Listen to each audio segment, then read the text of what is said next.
என் பெயர் ஆர் சாதனா. அரசு உயர்நிலைப் பள்ளியில் 7ஆம் வகுப்பு படிக்கிறேன்.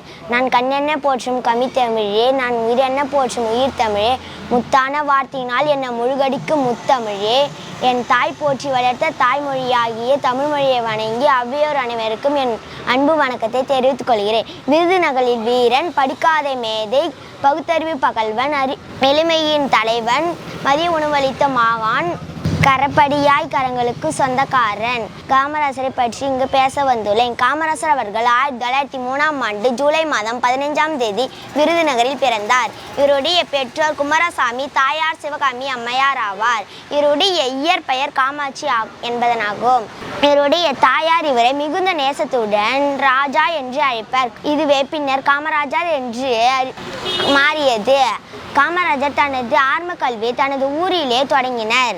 சிறு வயதிலே இருக்கும் பொழுது காமராசர் தந்தையை இழந்த காரணமாக பள்ளி படிப்பை தொடங்க முடியவில்லை என்பதனால் அவை மாமாவின் துணிக்கடையில் வேலை செய்து வந்தார். சிறு வயதில் முதலிலே சுதந்திர போராட்டங்களின் தலைவர்களின் பேச்சுக்களால் இவர் 16 வயதிலே காங்கிரஸ் கட்சியினை சேர்ந்தார். உப்பு சத்தியாகிரகம், ஒத்துழைமை இயக்கம், வைக்கம் சத்தியாகிரகம் போன்ற போராட்டங்களில் பங்கிட்ட இவர் தன் வாழ்வில் 9 ஆண்டுகள் சிறையில் அடைப்பட்டார்.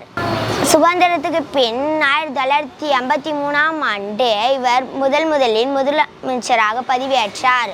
முந்தைய ஆட்சியின் பின்னர் 6000 தொடக்கப்பள்ளியை திறந்தார்.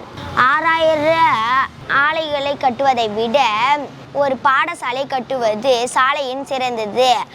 இவற்றை வரவேற்க காமராசர் அவர்கள் 17 பள்ளிகளை திறந்தார். சுவர் இருந்தால்தான் சுத்திரை அடைய முடியும், வயிறு காய்ந்தால் படிப்பது எப்படி? காமராசர் அதனால் மதிய உணவு திட்டத்தை கொண்டு வந்தார். பள்ளி சீருடை போன்ற பல திட்டங்களை கொண்டு வந்தார். கல்வி மட்டுமல்லாது நீர்ப்பாசனம், வேளாண்மை திட்டம், பல திட்டங்களை கொண்டு வந்தார். பெருந்தலைவர் காமராசர் 3 முறையாக முதலமைச்சராக பதவியேற்றார். நன்றி.